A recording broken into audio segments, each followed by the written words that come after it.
Dicen que Virgo analiza todo, que siempre busca fallas.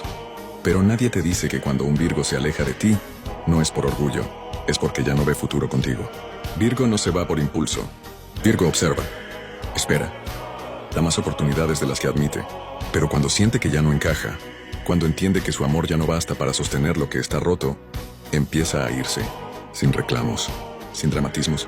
Un Virgo no se va haciendo ruido, simplemente deja de discutir, deja de justificar, deja de esperar. Y cuando entiendes que ya no está, ya es demasiado tarde, y cuando Virgo deja de creer en ti, se acabó. No importa cuánto llores después, no importa cuánto prometas cambiar. Cuando Virgo se va, es porque ya no encuentra una sola razón para quedarse.